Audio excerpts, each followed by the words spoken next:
I guess experience make you that way. Even if you were 20. Usually the moment I set before appraisal,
It's kind of an auspicious debut for you. Is it that easy? Does that tell us something about the level of soccer at all? No, it's not that easy at all. It's, you know, sometimes it happens like that. And last night, you know, I think I had 3 or 4 attempts at goal and 3 went in. Did the rain bother you considerably? No, we get a lot of it in England. The artificial surface, had you played on that before? No, it's the first time I've played on it. You know, I didn't find it too difficult. Even with the rain? With the rain, yeah. You had played with a number of the fellows on the team. I know Nick Jennings and John Collins. John Collins, yeah. Does that does it help you in your first game knowing what they're going to do? It does to a certain extent, yeah, but only in certain situations, you know, like dead ball situations and set pieces we've worked out while playing at Portsmouth. Was there any problem that you felt with the other fellows on the team not knowing what their style of play was? No problem really, apart from names. Remembering names, that's all.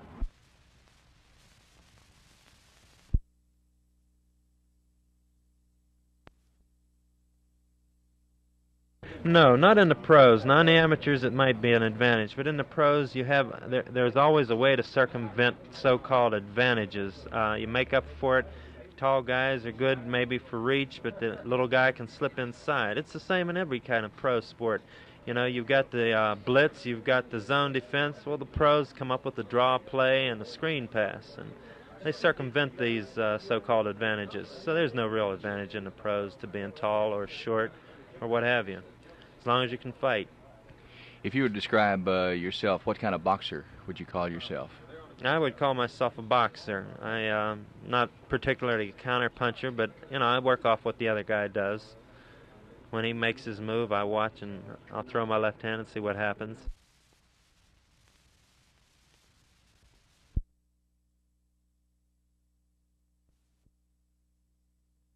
Willie Brown is poor and struggling.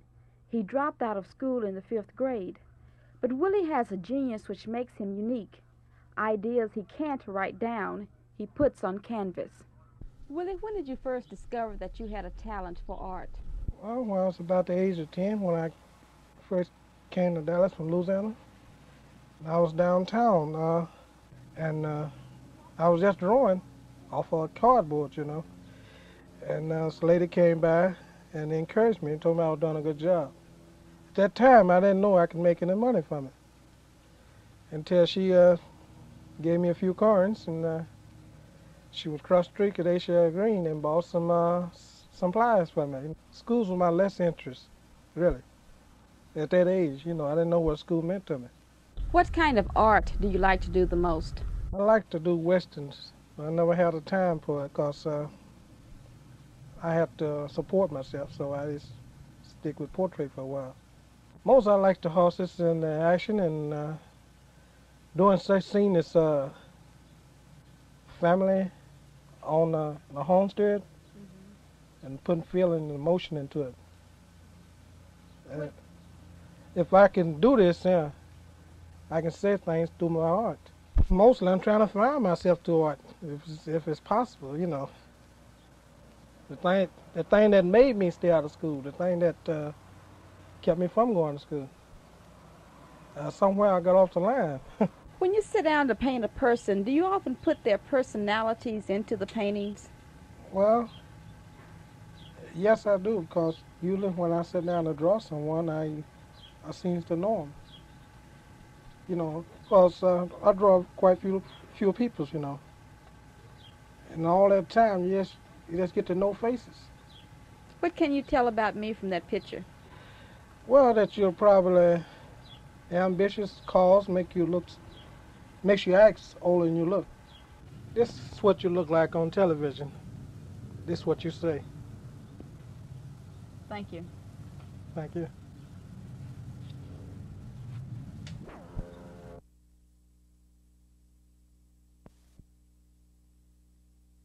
Would you say that the Council of Governments has virtually stopped construction of the nursing home you want to build? Yeah, that's right. What if you went ahead and built it? I just have to depend on private pay patients.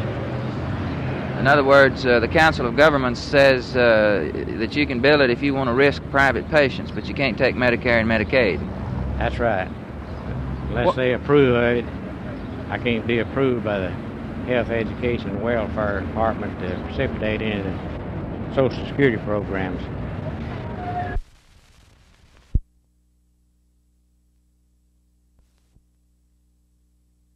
Much more participation by laymen in the life of a church and decision-making on all levels of a church.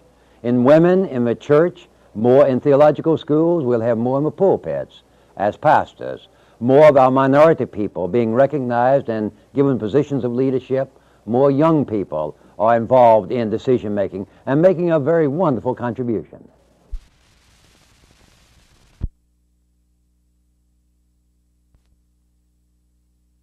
No, that's really funny too, because I think a lot of people have flown with women before, not necessarily in the airline certainly, but with flight instruction. I know a captain who I've spoken to recently who his first instructor was a woman.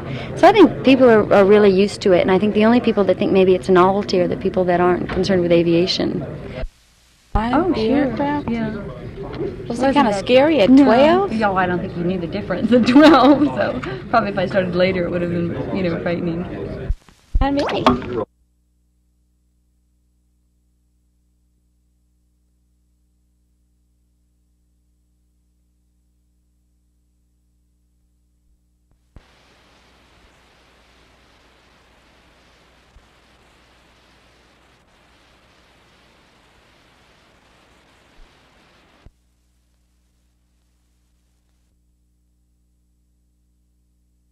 That's because you say I...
nobody.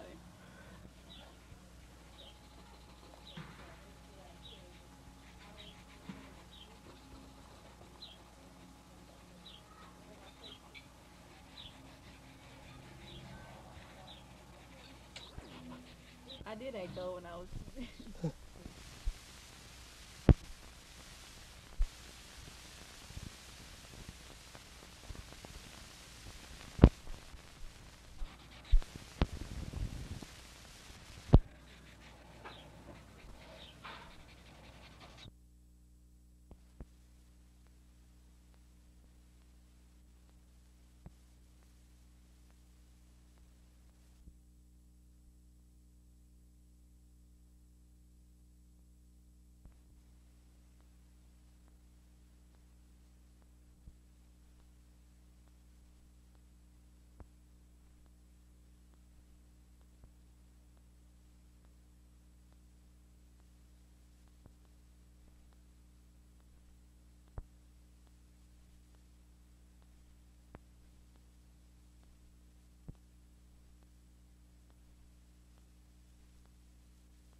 The pressure is on Governor Dolph Briscoe. He's the one who has to decide whether or not 18 to 20-year-olds will achieve full legal adulthood in Texas. Student groups from campuses like this all across the state have been urging the governor to sign that bill.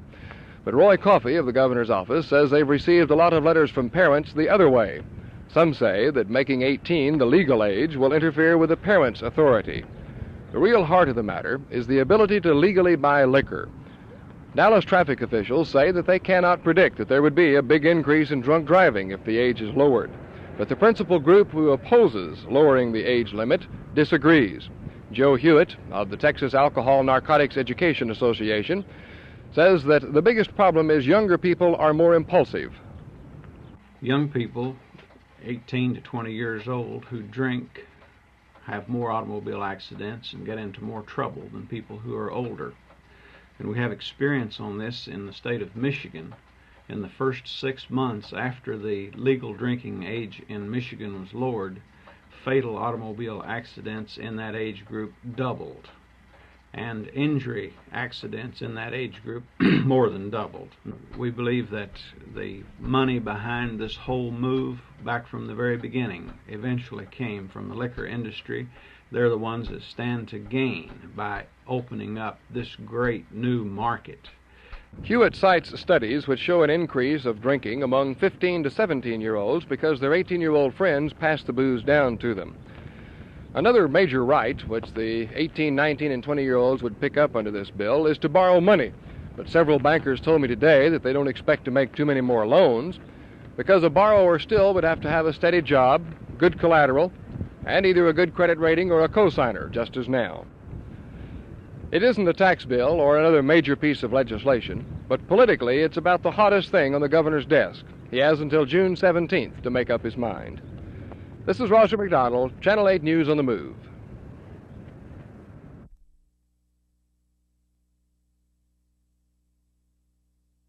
Hollywood will sell for less than $50,000, and many will, of course, be more than that. The fact that the president's only calling for R75, I'd like to read the chart here. On your time, very truly yours, Charles Solomon. I have these people who come, have me design and build them something specific to their own. I'd like to ask you a question. Yes, sir. And I'm in favor of Mr. Lincoln to get houses from $150,000 to over $100,000. My name is on the petition. Speaker that one of the speakers brought up. We have some teeny little duplexes over by Lakewood School. We have some large duplexes.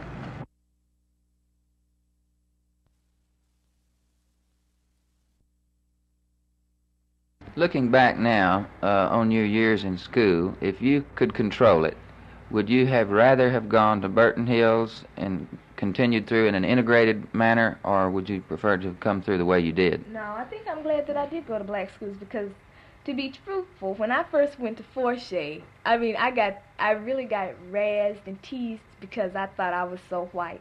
But that was the only way I knew how to act, because I hadn't associated with really, growing through the years, because the older you get and you really form habits and everything, I had formed mostly habits like the white kids that I had gone to Highland Park, like after the 5th grade, because in 1st grade, after you get older, if you're not still around the people you went to 1st grade with, you tend to kind of forget them as you grow older. Highland Park in Amarillo. Yeah, Highland Park in Amarillo.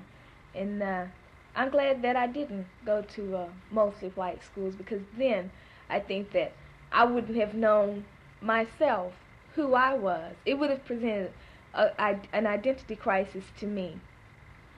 How does that opinion strike you, Mr. Flax? Well, personally, I would think that being black, Arlene would have sooner or later found out who she was, and she would have had to. She would have known simply because, well, we're black, and the black-white problem is ever present. You talk about it at home, you talk about it on the streets, and there's something that you can't get away from. It seems to be it's black-white. Well, the country is black-white, and this is a daily conversation. I have found that you don't get away from it, even on the job. We sit down and we begin to talk about with the guys, the NCOs. We go to the NCO club, on Fridays, and we sit down and we start talking about sports and what's happening in sports, and we talk about varied things, but it always ends up black-white, black-white.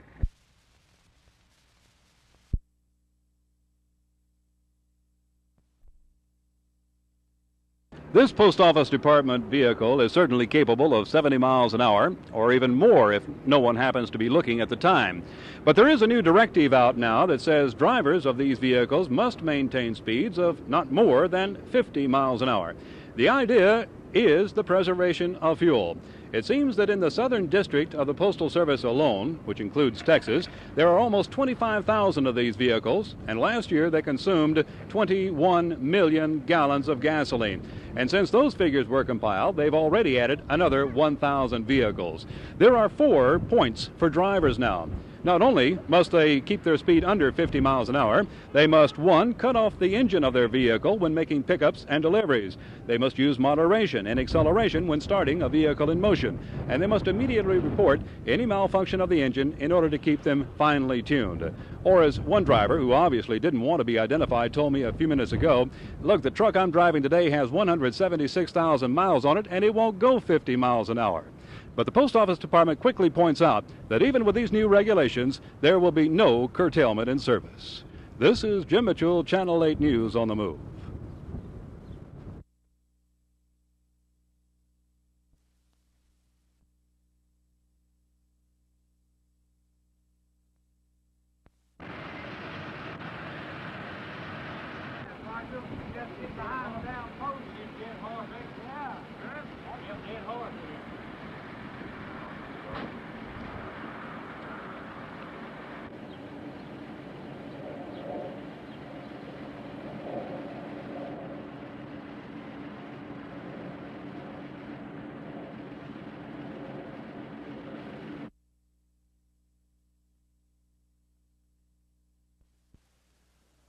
We're going to have to find new and better forms of ministry.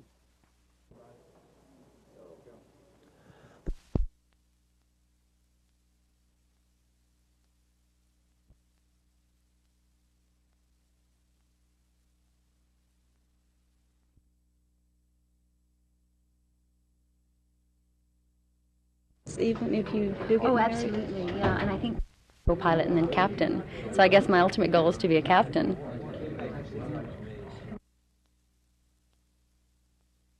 Taught to be a flight engineer on the 727, like everyone, and then we're advanced. Okay, just the same old female route.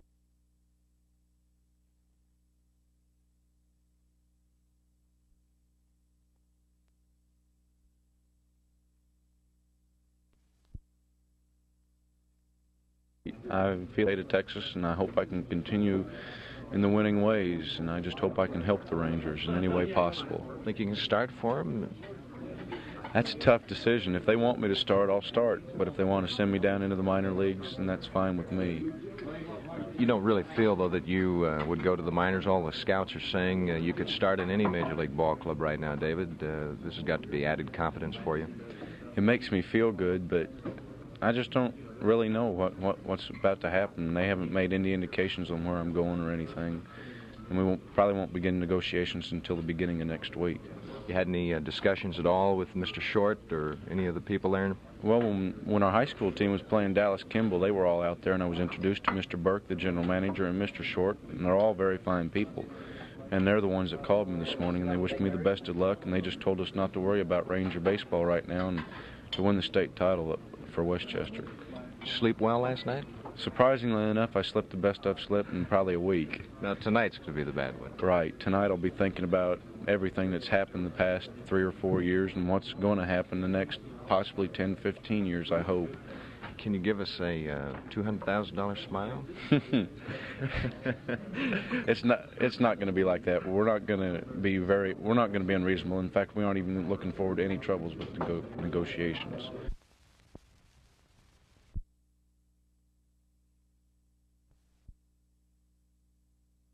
As you know, I did see him. Chuck Estrada's seen him, and almost everyone in our organization has seen the boy. He definitely is a blue-chip prospect, and you know our situation here. We need pitching, we need good young arms, and he's a guy I think 2 years from now might be a fine big league pitcher, and I'm very happy to have him. You're talking about 2 years from now. Would you put an 18-year-old on the mound, say, in a couple of weeks? Well, that depends what the negotiations end up at. If Mr. Short and Mr. Clyde say that the boy has to come to the big leagues and pitch, of course I would do that. I would go along with anything to get that boy into a Ranger uniform or into our organization. I think we'd be asking an awful lot to expect an 18-year-old boy to come up here and pitch, and because it's a very, you know, something like that for him. Maybe he could do it physically, and he may not be able to cope with it mentally, and I certainly wouldn't want to set him back. But I'll know more after we talk to him, get him signed, and so forth, which way we have to go. And if we do bring him up here, I'll certainly will try to take care of him, not to hurt him.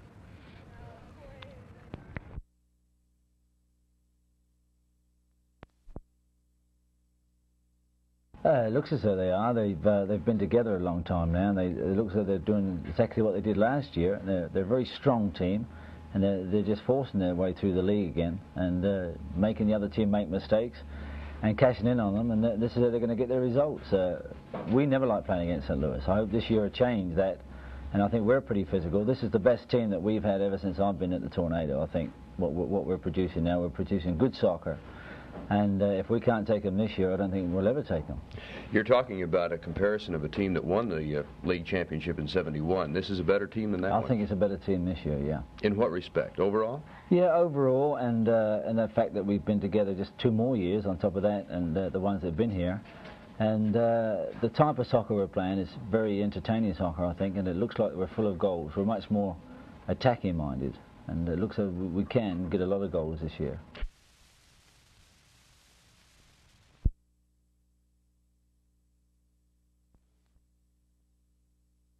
The area adjacent to the Dallas Theater Center is zoned for high-rise buildings like these, which has prompted a move by the Theater Center Board to donate its building to the city to prevent any future high-rise construction. The board chairman, Waldo Stewart, says Dallas would be the laughingstock of the world if it permitted encroachment on such an outstanding jewel. The hitch in the offer is that the city will not accept the building until all its debts are paid, all $280,000 worth. City Councilman Gary Weber says acquisition of the property opens the door for the city to get a federal grant equal to the center's value to be used for expanded park facilities in the Turtle Creek area. I asked Weber if the city would assume responsibility for future debts should the center fail to break even. There wouldn't be any future debts because we will plan to lease it back to the people that are occupying the facility now, and they would it would be their facility. We would certainly have some housekeeping and some maintenance, but we have that now with our parks and our various recreational areas, our museums. So the real issue is that here's an opportunity for the citizens to have a wonderful facility open to the public and have a park in the Turtle Creek area and maintain it the area as we want it. There had been some mention of the University of Texas at Dallas rescuing the center from financial debt, but that proposal poses a threat to employee job security in the present framework And Trinity University, which is currently affiliated with the center, has expressed a desire to maintain that posture.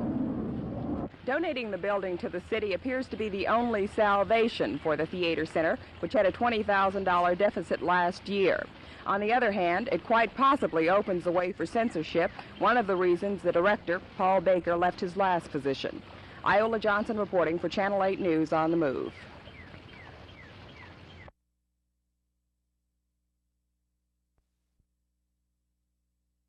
The monies, as we know, don't come easily for any performing art activity. And when you diffuse it among several groups, why, it becomes just that much harder. There is, of course, the conversation that Dallas has done it again, that here they go and they're going to make their Dallas Symphony into the Texas Symphony. How do you feel about that? I would rather take the attitude that this is a positive step forward, a community action, and although certainly some of the present Dallas musicians will play in this new group, why not if they're good enough?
Unofficial speculation now indicates that the only role the stormy weather had in the crash was to perhaps obscure the crew's vision.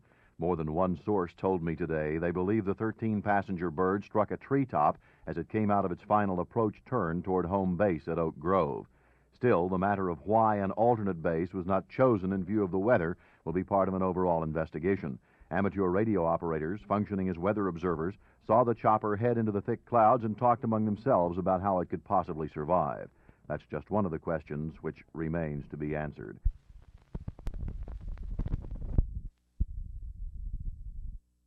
Well, one of the main reasons is, of course, that we're one of the highest volume in production of houses. So when you figure this on a percentage basis, it is concomitant.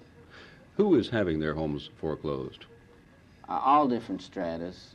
You can't really come up with a pattern. Of course, if we could come up with that pattern, then we would know what to do about it. It's sort of like this story about somebody said that a woman in China is having a baby every 4 minutes, and if we could get her to stop, we could solve the world population problem.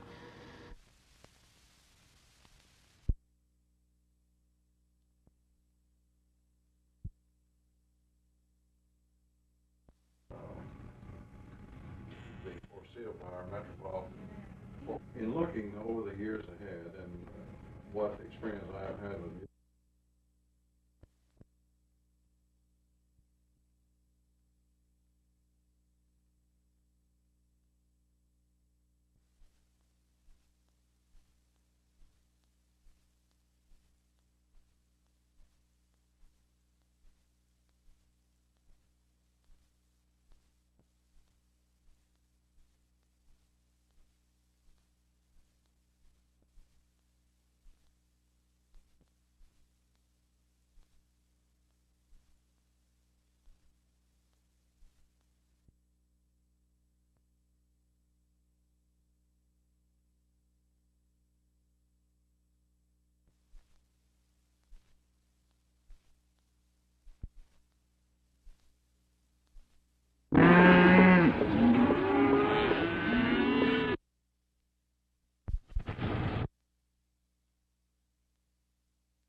affirmative marketing program.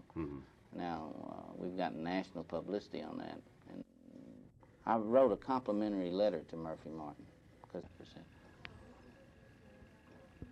housing. And I don't know.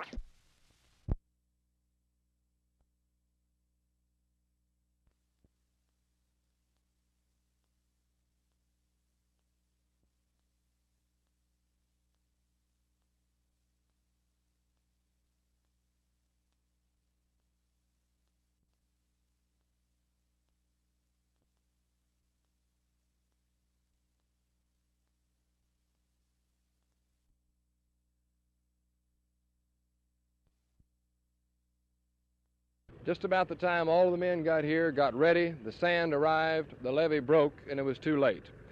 The levee gave way and water was pouring into about 300 to 400 acres of bottomland initially. They feel like maybe that would take some of the pressure off the levee in some other places. But nonetheless, cattlemen have been moving their stock out of the lowlands. Overnight, early this morning, several thousand head of cattle have had to be moved to the higher ground. We've had a flood and we've had a cattle drive moving 1,000 cattle down Main Street of Roster, Texas, and only some of them went down Main Street. The rest of them are scattered all over this end of Kaufman County. Is this the bottom lands that you have to move them out of? Is it worth keeping them down there if you have to move them out? Oh, certainly. It's the richest land in the state of Texas. This only happens on the average once every 12 years. We've had it twice this year, so that should mean that we're safe for 24 more years. What about the cattle? Does it bother them? It hassles them a little bit. Stress, they call it. It's not good for them to press them this hard, no. Besides Alford's 1,000 head, 1,900 others were moved on the Buddy Jeffers Ranch. They had to be rounded up from 3,400 acres of bottom land and herded to higher ground, but they didn't have to go through town. Alford's cattle drive resulted in a number of trampled yards and gardens as the animals bolted off the streets of Rosser several times. Only a few were hurt or not accounted for. A Corps of Engineers spokesman said the weather has caused 200 days' delay in work on a $5.5 million contract to improve the Trinity Channel and levees to prevent floods. And had it not been for the delays, this flood would probably have been avoided. This is Rosser McDonald, Channel 8 News on the Move.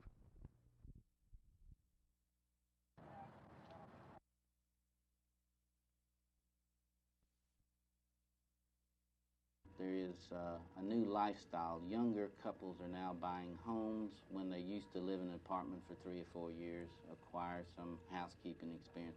Now, actuarially, I'm told that 1 out of 3 couples under 25 are going to get a divorce. Naturally, a divorce usually results in a foreclosure.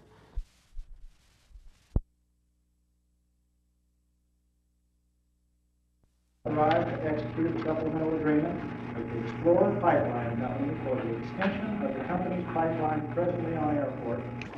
Recommended director be authorized to execute an agreement with the Cuban. Finally got the steel in, getting that form. On the plant, as well as the continuing outstanding and valuable contribution.